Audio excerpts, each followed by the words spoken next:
ചായ വേണോ ജ്യൂസ് വേണോ? എനിക്ക് ചായ മതി. ചൂട് ചായ ചൂട് ചായ അല്ല പഞ്ചസാരയൊക്കെ. രണ്ട് ചായ കഴിഞ്ഞു. ഇപ്പൊ പ്രചരണം നമുക്കിപ്പോ 4 ദിവസമല്ലേ ആയത്. ഈ 4 ദിവസം കൊണ്ട് തന്നെ ഞാൻ ഏതാണ്ട് ഒരു റൗണ്ട് തീരാറായി. ഇന്നുകൊണ്ട് തീരും. നല്ല രീതിയിലാണ് മുന്നോട്ട് പോയിക്കൊണ്ടിരിക്കുന്നത്. നല്ല രീതിയിൽ എന്ന് പറഞ്ഞു കഴിഞ്ഞാൽ രാവിലെ ഒരു 7:30-8 മണി സമാധാനമായിട്ടാണ് ചെയ്യുന്നത്. ഇറങ്ങുമ്പോൾ നേരെ തന്നെ പോകുന്നു, അല്ല സമാധാനമായിട്ട് ചെയ്യുന്നു. വളരെ നല്ല രീതിയിലാണ് മുന്നോട്ട് പോയിക്കൊണ്ടിരിക്കുന്നത്. പക്ഷേ ഈ പറഞ്ഞ നമ്മുടെ വോട്ടേഴ്സിന്റെ ഇടയിലെല്ലാം നമ്മൾ എത്തിക്കഴിഞ്ഞു. എല്ലാവരുടെയും മുമ്പിൽ, ഈ മണ്ഡലത്തിലെ എല്ലാവരുടെയും മുമ്പിൽ ഞാൻ മത്സരിക്കുന്ന വിവരവും എൻ്റെ സ്ഥാനാർത്ഥിത്വത്തെക്കുറിച്ചും ഞാൻ എന്താണെന്നും അറിയിച്ചു കഴിഞ്ഞ ഒരു റൗണ്ടാണ് ഫസ്റ്റ് റൗണ്ട്. നമ്മൾ ഓരോന്നിനും ഘട്ടമാക്കി വെച്ചിട്ട് ആദ്യത്തെ റൗണ്ടിൽ നമ്മൾ ഉദ്ദേശിക്കുന്നത് ഇത് തന്നെയാണ്. അത് വളരെ സന്തോഷത്തിൽ ഇന്ന് വൈകുന്നേരം കൊണ്ട് പൂർത്തിയാക്കാൻ കഴിയും എന്നുള്ളതാണ് വിശ്വാസം. അടുത്ത 2 ദിവസം നമ്മൾ വേറൊരു പരിപാടിയിലേക്കാണ് നീങ്ങുന്നത്. നമ്മളിപ്പോൾ കഴിഞ്ഞിരിക്കുന്നത് നമ്മൾ ഒരു വടക്കെന്ന് പറയുമ്പോൾ ഈ ഇരിക്കുന്ന മണ്ഡലം ഒരു പ്രത്യേകത ഉള്ളൊരു മണ്ഡലമാണ്. തിരുവനന്തപുരം സെൻട്രൽ എന്ന് പറയുമ്പോൾ പ്രദേശം വരുന്നുണ്ട്. ഇതിനകത്ത് പൂന്തുറ വരുന്നുണ്ട്, ശംഖുവും വരുന്നുണ്ട്, കൊച്ചുവേളി വരെ വരുന്നുണ്ട്. നല്ലൊരു പ്രദേശമാണ്. വലിയതുറ വരുന്നുണ്ട്. നല്ലൊരു തീരദേശ പ്രദേശം. അത് കഴിഞ്ഞ് നമ്മൾ ഇങ്ങോട്ട് നീങ്ങുമ്പോൾ, കിഴക്കോട്ട് നീങ്ങുമ്പോൾ നമുക്ക് ഇതിനകത്ത് കാണാൻ കഴിയുന്ന പ്രദേശങ്ങൾ എന്ന് പറയുമ്പോൾ കരമന മുഴുവൻ വരുന്നില്ല. കരമന പള്ളി ഇരിക്കുന്നത് നേമം പ്രദേശത്താണ്. അതിൻ്റെ അവിടുന്ന് കുറച്ചുകൂടി പുറത്തോട്ട് മാറിയാണ് ബൂത്തുകൾ വരുന്നതും. പല മണ്ഡലത്തിന്റെ ബോർഡർ ഉണ്ട്. നമുക്ക് പ്രധാനമായി വരുന്നത് നേമം മണ്ഡലമായിട്ടാണ് ബോർഡർ വരുന്നത്, കഴക്കൂട്ടം മണ്ഡലമായിട്ടാണ്. ഇത് രണ്ടുമാണ് നമ്മളെ അതിരെന്ന് പറയുന്നത്. നേമവും കഴക്കൂട്ടുമാണ് നമുക്ക് അതിരായിട്ട് വരുന്ന 2 മണ്ഡലങ്ങളാണ്. പിന്നെ ഇപ്പുറത്ത് വരുന്നത് വട്ടിയൂർക്കാവും വരുന്നുണ്ട്. ഒരു സൈഡിൽ വട്ടിയൂർക്കാവും വരുന്നുണ്ട്. ഇങ്ങനെ 3 സ്ഥലവുമാണ് നമുക്കൊക്കെ വരുന്നത്. അപ്പുറ സൈഡ് അറബിക്കടലുമാണ്. ഇങ്ങനെ കടന്ന ഒരു പ്രദേശമാണ് നമ്മളെ മണ്ഡലം എന്ന് പറയുന്നത്. ഇതിൽ ഏറ്റവും പ്രധാനം വെച്ചാൽ കേരളത്തിന്റെ തന്നെ ഏറ്റവും പ്രധാന അഡ്മിനിസ്ട്രേറ്റീവ് പ്ലേസ് എന്ന് പറയുന്നത് നമ്മൾ സെക്രട്ടേറിയറ്റാണ്. സെക്രട്ടേറിയറ്റ് വരുന്നത് ഈ മണ്ഡലത്തിലാണ്. പിന്നെ ഏറ്റവും വലിയ പ്രധാനമായി പറയുന്നത് നമ്മളുടെ പുണ്യ സ്ഥലമെന്ന് പറയാവുന്ന ഭീമാപ്പള്ളി തീർത്ഥാടന കേന്ദ്രം ഇവിടെയാണ് വരുന്നത്. ശ്രീ പത്മനാഭസ്വാമി ക്ഷേത്രം ഇവിടെയാണ് വരുന്നത്. വെട്ടുകാട് പള്ളി ഇവിടെയാണ് വരുന്നത്. ഇതൊരു പ്രത്യേകത നിറഞ്ഞ ഒരു മണ്ഡലമാണ്. കേരള സ്റ്റോറിയുടെ പശ്ചാത്തലത്തിലാണ് നമ്മൾ പറയുന്നത്. അറിയിക്കണം, ഇതെല്ലാം വരുന്ന ഒരു പ്രത്യേകതര മണ്ഡലമാണിത്. ഒരുപാട് കാര്യങ്ങൾ ചെയ്യാനുള്ള മണ്ഡലമാണ്. എനിക്ക് മുന്നേ ഇരുന്ന MLA ശ്രീ ആന്റണി രാജു സാർ ഒരുപാട് പ്രവർത്തനങ്ങൾ ആരംഭിച്ചിട്ടുള്ളതാണ്. അത് കുറേ കാര്യങ്ങൾ തുടർന്നു പോകേണ്ടതായിട്ടുണ്ട്, അല്ലാതെ കുറച്ച് കാര്യങ്ങൾ നമ്മൾ തുടങ്ങേണ്ടതുമായിട്ടുണ്ട്. ഈ മണ്ഡലത്തെക്കുറിച്ച് പറയുമ്പോൾ നമ്മൾ അറിഞ്ഞിരിക്കേണ്ട ഏറ്റവും പ്രധാനപ്പെട്ട ഒരു കാര്യം, തീരദേശ പ്രദേശത്തുള്ള ജനങ്ങൾക്ക് ഒരുപാട് റിക്വയർമെന്റ്സ് ഉണ്ട്. പ്രത്യേകിച്ച് പാർപ്പിടമാണ് അവരുടെ സംബന്ധിച്ചിടത്തോളം ഏറ്റവും. ഞാൻ പോയിരുന്നു. ഞാൻ ഇവരുടെ പ്രശ്നങ്ങളെക്കുറിച്ചും ഇവരുടെ അഭിമുഖീകരിക്കുന്ന വലിയ വിഷയം ഈ 4 ദിവസം കൊണ്ട് തന്നെ എനിക്ക് അത് കവർ ചെയ്യാൻ കഴിയും. പിന്നെ വികസിച്ചു കൊണ്ടിരിക്കുന്ന നമ്മുടെ നാട് കഴിഞ്ഞ ഒരു 11 വർഷം മുമ്പേ കണ്ട നാട് അല്ലല്ലോ ഇപ്പോൾ. ഈ കഴിഞ്ഞ 10 വർഷമായി നമുക്ക് കാണാൻ കഴിഞ്ഞ നമ്മളുടെ ഒരു കേരളം എന്ന് പറയുന്ന നാടിന്റെ ഒരു കുതിച്ചു വികസനം അതിമനോഹരമായി പോയിക്കൊണ്ടിരിക്കുകയാണ്. ഇതിനെ സംബന്ധിച്ചിടത്തോളം നമുക്ക് ഇനി ഭാവി പദ്ധതിയിൽ ഞാൻ മനസ്സിലാക്കുന്നു ദേശീയ ജലപാത പോവേണ്ട ഒരു മണ്ഡലം കൂടിയാണ് ഈ മണ്ഡലം. വിഴിഞ്ഞം തുറമുഖം വളരെ ശക്തമായി വന്നു കഴിഞ്ഞു. അതിന്റെ ഓരോരോ സ്റ്റേജ് വിഴിഞ്ഞം മണ്ഡലത്തെക്കുറിച്ചൊക്കെ ഒരുപാട് പേര് അവകാശപ്പെടുന്നു എങ്കിലും യാഥാർത്ഥ്യമാക്കിയത് ഇടതുപക്ഷ ജനാധിപത്യ മുന്നണി സർക്കാരാണ്. അത് കഴിഞ്ഞ് നമ്മൾ നോക്കുമ്പോൾ ദേശീയ ജലപാതയാണ് ഇനി മുന്നിൽ കാണുന്ന ഏറ്റവും വലിയൊരു പദ്ധതി എന്ന് പറയുന്ന ഒരെണ്ണം. അതുപോലെ നമ്മളുടെ ബൈപ്പാസ് റോഡ് ഗതാഗത സൗകര്യം. ഒരു രാജ്യത്തിന്റെ ഡെവലപ്മെന്റ് എന്ന് പറയുന്നത് ഏറ്റവും പ്രധാനമായി നമ്മൾ പറയുന്നത് ടെറിഷറി സെക്ടർ എന്ന് പറയുന്ന development of transport and communication. അതിൽ നമ്മൾ മുന്നോട്ട് പൊയ്ക്കൊണ്ടിരിക്കുകയാണ്. അപ്പോൾ നമ്മളിപ്പോൾ നോക്കിയപ്പോൾ തന്നെ എറണാകുളത്തൊക്കെ ഒരുപാട് മെട്രോ വഴി മുഴുവൻ ലിങ്ക് ചെയ്തുകൊണ്ടിരിക്കുന്നു. ഇവിടെ മെട്രോ പാതയിലുള്ള സൗകര്യങ്ങളെ കുറിച്ച് ആലോചിച്ച് മെട്രോ ഓൾറെഡി ഡിക്ലെയർ ചെയ്ത് കഴിഞ്ഞു. ഈ പേട്ട വഴിയുള്ള മെട്രോ പറഞ്ഞു കഴിഞ്ഞു. അപ്പോൾ വികസനമാണ് നമ്മളുടെ ഏറ്റവും പ്രധാനമായി ഊന്നുന്നത്. നമ്മൾ ഈ വികസനം പറയുമ്പോൾ എനിക്കൊന്നു ബഹുമാനപ്പെട്ട മുഖ്യമന്ത്രി വികസനത്തിനോടൊപ്പം നടക്കാം. വികസനത്തിനോടൊപ്പം ഏറ്റവും കൂടുതൽ ഊന്നൽ നൽകുന്നത് ഈ 10 വർഷം കഴിഞ്ഞ 10 വർഷമായി കേരളത്തിൽ ഒരു തരത്തിലുമുള്ള വർഗീയ ലഹളയോ അത്തരത്തിലുള്ളൊരു മൂവ്മെന്റോ ഉണ്ടായിട്ടില്ല. അതാണ് ഏറ്റവും ഊന്നൽ നൽകേണ്ടത്.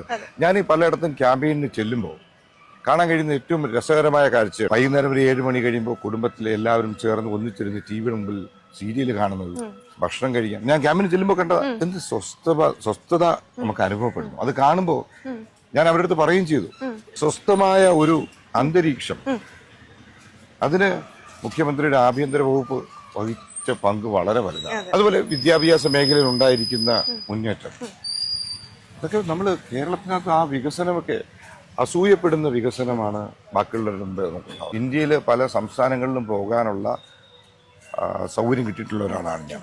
കാരണം സിനിമയുമായി ബന്ധപ്പെട്ടും അല്ലാതെ അവിടെയൊക്കെ ചെല്ലുമ്പോൾ എവിടെയെങ്കിലും കാണാൻ കഴിയുമോ ഇത്തരത്തിലുള്ള വികസനം? ഒരിടവും ഇല്ല, യാതൊരു സംശയവും വേണ്ട. എന്തിനാ പറയുന്നത്? 63 ലക്ഷം പേർക്ക് പെൻഷൻ കൊടുക്കുന്നു.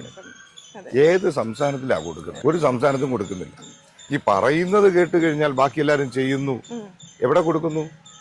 അപ്പൊ കമ്മ്യൂണിസ്റ്റ് പ്രസ്ഥാനത്തിന് ചെയ്യാൻ കഴിയുന്നത് എന്ത് എന്ന് പറഞ്ഞാൽ നാട്ടുകാർക്കും ജനങ്ങൾക്കും വേണ്ടിയുള്ള മൂവ്മെന്റാണ്. പിന്നെ ഏറ്റവും വലിയൊരു കാര്യമായിട്ട് എനിക്ക് മനസ്സിലാക്കാൻ പറ്റുന്ന വരുന്നുണ്ട്, ഒരു ഇലക്ഷൻ വരുമ്പോ പ്രകടന പത്രിക എല്ലാവരും ഇറക്കാറുണ്ട്. എന്താ പാലിക്കുന്നത്? ഇത് 99% പാലിച്ചു. മത്സരിക്കാം, നോക്കാം, എടുത്തു വെച്ചിട്ട് പറയട്ടെ. അതെ, ഇതെല്ലാം നടക്കുമ്പോ ഇതാ ഇലക്ഷൻ വന്നു, ആർക്കും ഒന്നും പറയാനില്ല. പറയാനില്ലാതെ ഇപ്പൊ പറയുന്നത് എന്താ? ഡീൽ എന്നൊരു വാക്ക്. ആലോചിച്ച് നോക്കണം, വളരെ രസകരമായി തോന്നുന്ന വാക്കുകൾ. കാരണം വേറെ ഒന്നും പറയാനില്ല. അതാണ് ഇപ്പൊ നടന്നുകൊണ്ടിരിക്കുന്നത്. ഞാൻ പൂന്തുറയിൽ പോയായിരുന്നു. പൂന്തുറയിലുള്ള ആവശ്യങ്ങളെ കുറിച്ചും എല്ലാം ഞാൻ വളരെ എന്തൊക്കെ നടന്നിട്ടുണ്ടെന്നും ഞാൻ നോക്കിയായിരുന്നു. ഈ കഴിഞ്ഞ 5 വർഷം കൊണ്ട് നടന്നിട്ടുള്ള ഏറ്റവും പ്രധാനപ്പെട്ട ഒരു പദ്ധതി എന്ന് പറയുന്നത് 20 കോടി രൂപയോളം മുടക്കിയിട്ടുള്ള ജിയോ ട്യൂബിന്റെ ഒരു പദ്ധതി. അതായത് കടലിലെ ബോട്ട് അടുപ്പിക്കാനുള്ള യാതൊരു സൗകര്യം, ബീച്ചില്ലാത്തൊരവസ്ഥ വന്നു. അപ്പൊ അങ്ങനെ വന്നപ്പോൾ ജിയോ ട്യൂബിന്റെ ഒരു പ്രവർത്തനം 20 കോടിയാണ് സർക്കാർ ചെലവാക്കിയിരിക്കുന്നത്. പിന്നെ ഏറ്റവും പ്രധാനമായിട്ട് ഒരു പുലിമുട്ടിന്റെ പ്രവർത്തനം നടന്നുകൊണ്ടിരിക്കുകയാണ്. 16 കോടിയാണ് അതിലേക്ക് ഇൻവെസ്റ്റ്മെന്റ് ആയിട്ട് വച്ചിരിക്കുന്ന ബഡ്ജറ്റിൽ. അത് നടന്നുകൊണ്ടിരിക്കുന്നു. അത് ഏതാണ്ട് പൂർത്തിയായി കഴിഞ്ഞു. ഇതൊരു വലിയ പദ്ധതിയാണ്. ജോഗ്രഫി സാർ ആയതുകൊണ്ട് ഈ ബീച്ച് കയറുന്ന കാര്യമൊക്കെ നന്നായി മനസ്സിലായിട്ടുണ്ട്. അല്ല, എനിക്ക് ഭയങ്കര ഇഷ്ടമുള്ള ഒരു ഏരിയയും കൂടിയാണ് കേരള എന്ന് പറയുന്നത്. It's A narrow strip of land എന്നാണ് പറയുന്നത്, ഒരു ചരിഞ്ഞ പ്രദേശം. അതിലേറ്റവും കൂടുതൽ ജനങ്ങൾ തിങ്ങി കൂടി ജീവിക്കുന്ന തീരദേശ പ്രദേശം, ലോ ലാൻഡ് എന്ന് നമ്മൾ പറയുന്നത് ജോഗ്രഫിയില. അപ്പൊ ഈ പറഞ്ഞ പ്രദേശത്താണ് ഏറ്റവും കൂടുതൽ ഡെൻസിറ്റി ഓഫ് പോപ്പുലേഷൻ കാണാൻ കഴിയുന്നത്. അവിടെ ഭവന പദ്ധതികൾ, നിരവധി ഭവന പദ്ധതികൾ ഓൾറെഡി സർക്കാർ നമ്മൾ നടപ്പിലാക്കിയിട്ടുണ്ട്. അതിൽ തന്നെ ഭീമാപ്പള്ളിയിലുള്ളവർക്കും മുട്ടത്തുറയുള്ളവർക്കും വലിയ പദ്ധതിയാണ് ഓൾറെഡി നടപ്പിലാക്കിയിട്ടുള്ളത്. ഇനി നടപ്പിലാക്കിക്കൊണ്ടിരിക്കുന്നുണ്ട്. വെളിപ്രദേശം ഏതാണ്ട് 178 പേർക്കോളമുള്ള കെട്ടിട സമുച്ചയത്തിന്റെ പരിപാടി നടന്നുകൊണ്ടിരിക്കുക. അതൊന്ന് ഫാസ്റ്റ് ആക്കണം. ആവിധ പരിപാടികൾ, ഒരുപാട് ഭവന പദ്ധതികൾ സർക്കാരിന്റെ ഭാഗമായി മത്സ്യത്തൊഴിലാളികൾക്ക് കൊടുക്കുന്നുണ്ട്. ഇനിയും വരാനുണ്ട്. കാരണം വെച്ചാൽ നോക്കുന്നത് ഒരു വികസനമാണ്. ബീച്ച് എന്ന് പറയുന്നത് മറ്റുള്ള പല, നമുക്ക് വിദേശ രാജ്യങ്ങളിൽ ചെന്നു കഴിഞ്ഞാൽ ബീച്ച് കാണുന്നത് പോലെ അവിടെ ഇതേപോലെ ജനപ്പെരുക്കമില്ല, ജനസാന്ദ്രതയില്ല. ഇവിടെ അത് ഉണ്ട്. അത് കാരണമാണ് ഈ ഒരു പ്രത്യേകത നിൽക്കുന്നത്. ഇവിടെയും സ്വസ്ഥമായി അവർക്ക് ജീവിക്കാൻ പറ്റുന്ന രീതിയിലുള്ള പാർപ്പിട സൗകര്യങ്ങൾ സർക്കാർ ഈ കഴിഞ്ഞ 10 വർഷം കൊണ്ട് ചെയ്തിട്ടുണ്ട്. ഇനി ചെയ്യാനുമുണ്ട്, ചെയ്തുകൊണ്ടിരിക്കുകയാണ്. ഇതെല്ലാം ഒന്ന് പൂർത്തിയാക്കുന്നതിന് വേണ്ടിയുള്ള ഒരു പ്രവർത്തനം ഞാൻ ചെയ്യേണ്ടതായിട്ട്. ഇപ്പൊ വേറൊരു സംഗതി അങ്ങയോട് ചോദിക്കാനെന്ന് വെച്ചാല്, ഇപ്പൊ സുധീറായിട്ട് മത്സരിക്കുന്നു എന്ന് പറയുമ്പോ തിരുവനന്തപുരത്ത് എല്ലാവർക്കും സുധീർ കരമന നമുക്കറിയാം. തിരുവനന്തപുരത്തിന് പുറത്തുള്ളവര് ചിലപ്പോ കരുതും സുധീർ കരമന സിനിമാ നടനല്ലേ. ഇപ്പൊ നമ്മുടെ തിരുവനന്തപുരംകാര് പറയുന്നത് സിനിമയിലും ഉണ്ട് എന്നാണ്. അതായത് അതിനപ്പുറം ഞങ്ങൾക്ക് പരിചയമുണ്ട്. അപ്പൊ എങ്ങനെയാണ് ഈ നാട്ടുകാരുമായി അങ്ങനെ ഒരു ബന്ധം ഈ തിരക്കിനിടയിൽ നിലനിർത്തി പോകുന്നത്? ഇപ്പൊ മത്സരിക്കുമെന്നൊന്നും നമ്മൾ ഒരിക്കലും ഞാനും വിചാരിച്ചില്ല. ഇപ്പൊ എന്നെ സംബന്ധിച്ചോളം ഞാൻ പഠിച്ചതും വളർന്നതും എല്ലാം നമ്മളുടെ തിരുവനന്തപുരത്ത്. നമ്മളുടെ എന്ന് പറയുന്നത് നമ്മൾ രണ്ടുപേരും തിരുവനന്തപുരം, നമ്മളുടെ തിരുവനന്തപുരത്ത് തന്നെയാണ്. ഇതിൽ മനസ്സിലാക്കേണ്ടത് പട്ടം കേന്ദ്രീയ വിദ്യാലയമാണ് എൻ്റെ സ്കൂളിങ്. പട്ടം കേന്ദ്രീയ. ഞാൻ +1 +2 പഠിച്ചു. +1 +2 പഠിച്ചു എന്ന് പറഞ്ഞാൽ അന്ന് കേരളത്തിൽ പ്രീ ഡിഗ്രി മാത്രമുള്ള കാലഘട്ടത്തിലാണ് ഞാൻ +1 +2 പഠിച്ചത്. അത് കഴിഞ്ഞാണ് ഞാൻ എൻ്റെ കലാലയ ജീവിതം ആരംഭിക്കുന്നത് യൂണിവേഴ്സിറ്റി കോളേജിലാണ്. ഞാൻ പറയുന്നത് ഏറ്റവും നല്ല കോളേജ്, ഏറ്റവും നല്ല ക്യാമ്പസ്. ഇന്നും എന്ന് പറയുമ്പോൾ എപ്പോഴും എൻ്റെ കൂടെ കാണുന്നത് യൂണിവേഴ്സിറ്റി കോളേജ് കുട്ടികളാണ്. യൂണിവേഴ്സിറ്റി കോളേജിൻ്റെ നമുക്ക് കിട്ടിയ ഒരു ആവേശമുണ്ട്. ഞാൻ ഈ ഇലക്ഷൻ മത്സരിക്കുന്നു എന്ന് പറഞ്ഞപ്പോൾ നോമിനേഷൻ കൊടുക്കുവാനും അതുപോലെ ഇലക്ഷൻ അടയ്ക്കേണ്ട തുകയും കോൺട്രിബ്യൂട്ട് ചെയ്ത് യൂണിവേഴ്സിറ്റി കോളേജാണ്. Alumni and also the students ഇപ്പോഴും പഠിക്കുന്നവർ പോലും ചേർന്നുകൊണ്ടാണ് അത് ചെയ്തിരിക്കുന്നത്. മനഃപൂർവ്വം ഇറ്റ്സ് എ കോൺട്രിബ്യൂഷൻ. ആ പൈസ അങ്ങനെ തന്നെയാണ് അവർ സംഭരിച്ച് ചെയ്യാം എന്ന്. കാരണം അതാണ് കോളേജിന്റെ പൾസ്, യൂണിവേഴ്സിറ്റി കോളേജിന്റെ പൾസ്. എന്ത് കാര്യത്തിനും നമ്മൾ ഒന്നിച്ചാണ് പ്രവർത്തിക്കുക, മൂവ് ചെയ്യുന്നത്. അവർക്കൊരു ആവശ്യമുണ്ടെങ്കിൽ ഞാനുണ്ട്, എനിക്ക് ആവശ്യമുണ്ടെങ്കിൽ അവരുണ്ട്.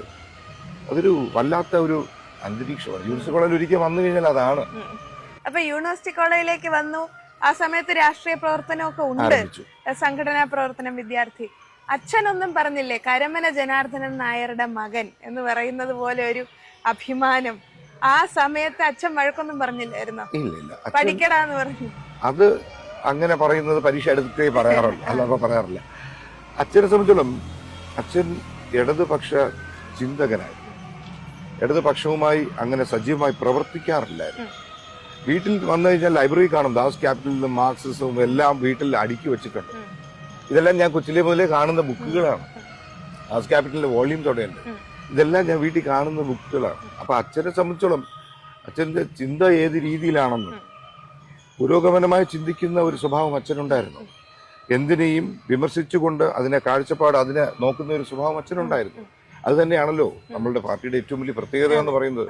എന്ത് തരുമ്പോഴും അതങ്ങ് ചുമ്മാതങ്ങ് മെഴുകുകയല്ല ചെയ്യുന്നത്, ഒഴുകുന്ന വെള്ളത്തിനോടൊപ്പം ഒഴുകി പോവുകയല്ല. ഒരു കല്ലായി നിന്നെങ്കിലും അതിൻ്റെ ഒഴുക്ക് ശരിയാണോ എന്ന് നോക്കാൻ, ഒന്ന് എതിർത്തിട്ട് എന്താണെന്ന് അന്വേഷിക്കാൻ ഉള്ള ഒരു ആർജവം ഉള്ള ഒരു പാർട്ടിയിലാണ്. അപ്പോൾ അന്ന് മുതൽ ഞാനിത് മത്സര രംഗത്തും രാഷ്ട്രീയ രംഗത്തും നിൽക്കുമ്പോൾ, ഇത് മത്സരിച്ച കലാപരമായ കാര്യം നിൽക്കുമ്പോൾ പോലും നമ്മൾ ചിന്തിക്കുന്നത് മുഴുവൻ കോളേജിലെ 11:30-12 മണി വരെ രാത്രി പിരിയുന്നത് വരെയും എല്ലാവരും ഒന്നിച്ചിരുന്ന് നമ്മൾ സംസാരിക്കുന്നത് കല, രാഷ്ട്രീയ, സാംസ്കാരിക പ്രവർത്തനങ്ങളെ കുറിച്ചാണ്. എല്ലാ കാര്യങ്ങളെക്കുറിച്ചും ചർച്ച ചെയ്യും. അതിനുവേണ്ടി ഒരുപാട് പേരുണ്ട്. ഇന്നും ഞങ്ങൾക്ക് ഗ്രൂപ്പ് ഉണ്ടത്.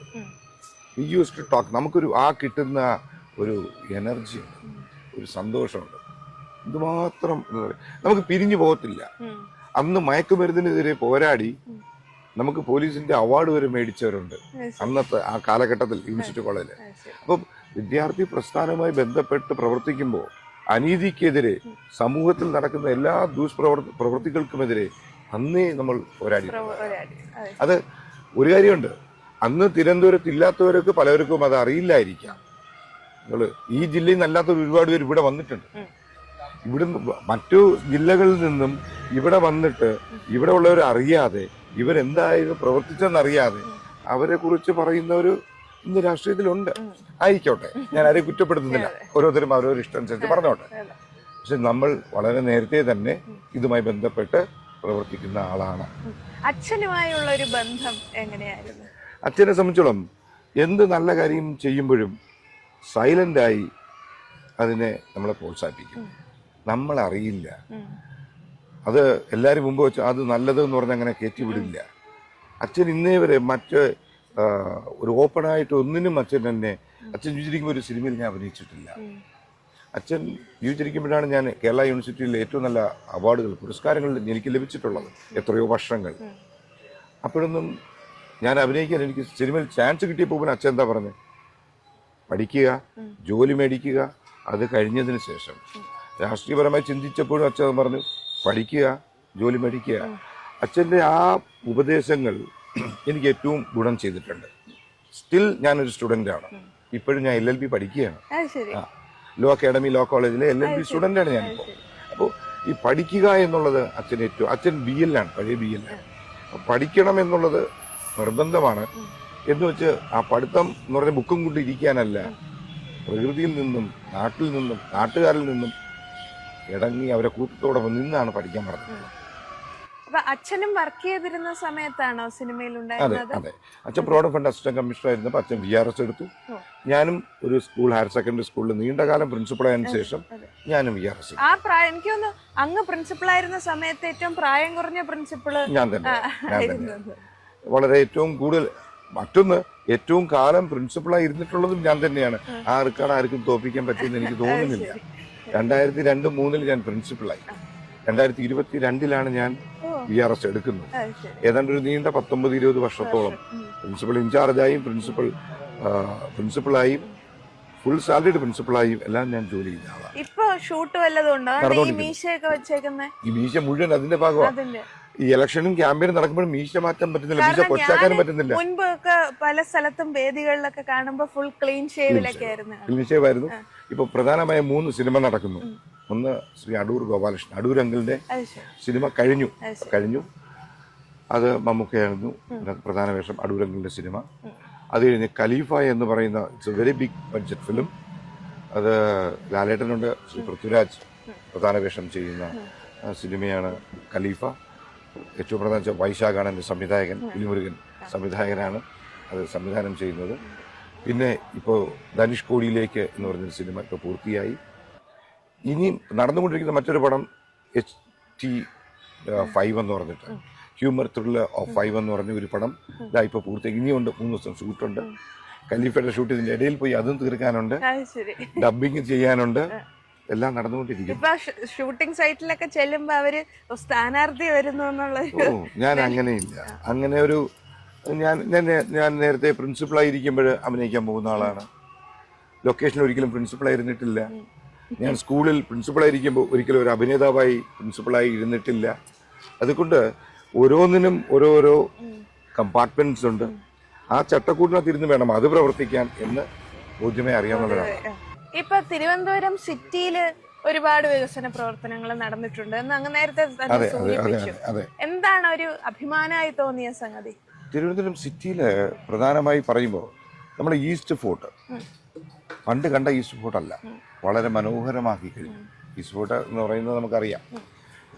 ഇത് നമ്മളുടെ റോഡ് എന്ന് പറഞ്ഞാൽ ഹൈടെക് റോഡാണ്.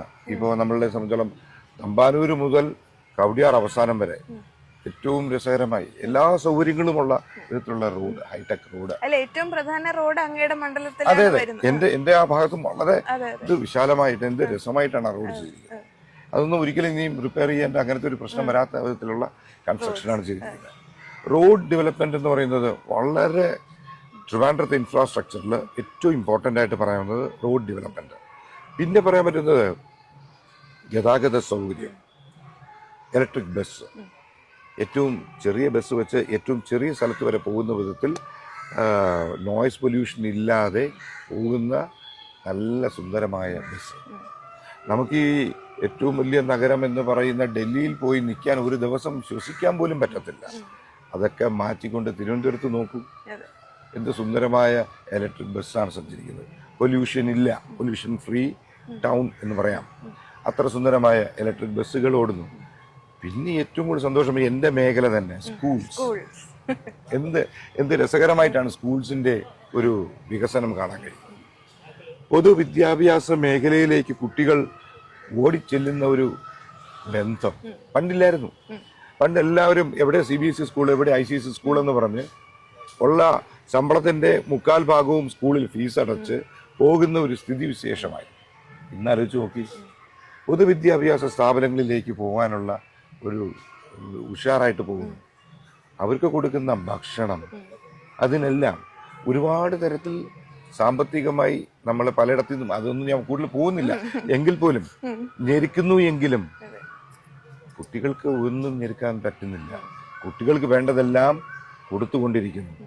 സമയബന്ധിതമായി റിസൾട്ടുകൾ പ്രഖ്യാപിക്കുന്നു. 10ാം ക്ലാസ് വരെയും 10, 11, 12 വരെ, അത് കഴിഞ്ഞും വിദ്യാഭ്യാസം, തുടർ വിദ്യാഭ്യാസം കമ്പൽസറി ആക്കുന്നു. നമ്മളിവിടെയൊക്കെ ഏതാണ്ട് 99% കണ്ടിന്യൂസ് എഡ്യൂക്കേഷൻ പോകുന്നത്. മറ്റുള്ളിടത്തൊക്കെ 60% കൊഴിഞ്ഞു പോകുന്നത്. ആലോചിക്കണം, ഇത്തരത്തിൽ വിദ്യാഭ്യാസത്തിന് കൊടുക്കുന്ന പ്രാധാന്യം ഇതെല്ലാം സിറ്റിയിലുണ്ട്. നമ്മൾ ട്രിവാൻഡ്രം സിറ്റിയിൽ പോയി കഴിഞ്ഞാൽ ഇതെല്ലാം കാണാൻ കഴിയും.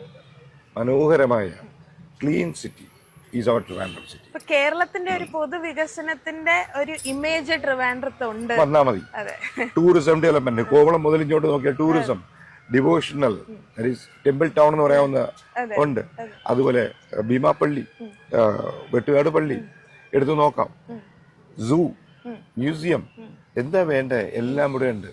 ട്രിവാൻഡ്രത്തില്ലാത്തതായിട്ട് ഒന്നുമില്ല, എല്ലാം ഉണ്ട്. നമ്മുടെ പോസ്റ്റേഴ്സിലൊക്കെ നോക്കുമ്പോ നമ്മുടെ പയ്യൻ എന്ന് പറഞ്ഞാണ് പോസ്റ്റർ എല്ലാം വരുന്നത്. അപ്പൊ കുറെ കൂടെ ചെറുപ്പമായി എന്ന് തോന്നിയോ? ചെറുപ്പമല്ലേ, നമ്മളെ കോളേജിന്റെ കുട്ടികളല്ലേ, അവരെല്ലാരും അടിച്ചിറക്കുന്നല്ലേ നമ്മുടെ പയ്യൻ. നമ്മുടെ പയ്യൻ. അപ്പൊ അതായത് വീട്ടിലെ ആളായിട്ട് ആളുകൾ കാണുന്നു വീട്ടിലെ ആളാണ്. എനിക്ക് എല്ലാരെയും മുഖം കാണുമ്പോ അങ്ങനെയാണ് നമ്മുടെ ഇവിടുത്തെ ഒരു അന്തരീക്ഷം അതല്ലേ. ഈ ട്രിവാൻഡ്രത്ത് ഇറങ്ങി എനിക്ക് ഏറ്റവും ജീവിതത്തിൽ ഞാൻ വില കൊടുക്കുന്നത് സൗഹൃദത്തിനാണ്. ഏറ്റവും കൂടുതൽ വില കൊടുക്കുന്ന സൗഹൃദമാണ്. എവിടെ പോയാലും എനിക്ക് കൂട്ടുകാരുണ്ട് ട്രിവാൻഡ്രത്ത്. അപ്പൊ ആ പയ്യനായി തന്നെ അങ്ങനെ ഇരിക്കട്ടെ, അങ്ങനെ തന്നെ മുന്നോട്ട് പോകാൻ കഴിയട്ടെ. തിരുവനന്തപുരം മണ്ഡലം അങ്ങ് നേരത്തെ സൂചിപ്പിച്ചതുപോലെ സുപ്രധാനമായ മണ്ഡലം. കേരളത്തിൽ എല്ലാവരും ഉറ്റുനോക്കുന്ന ഒരു ഇലക്ഷൻ ആയിരിക്കും. നല്ല മത്സരം ഇവിടെ നടക്കുമെന്നതിലും സംശയമില്ല. എന്തായാലും ഇത്രയും സമയം വലിയ തിരക്കിനിടയിൽ ഞാൻ ഓടിച്ചിട്ട് പിടിച്ചതാണ്. ഇത്രയും സമയം തന്നതിൽ വലിയ സന്തോഷം. ഈ ചായയുടെ പൈസ കൊടുത്തേക്കണേ.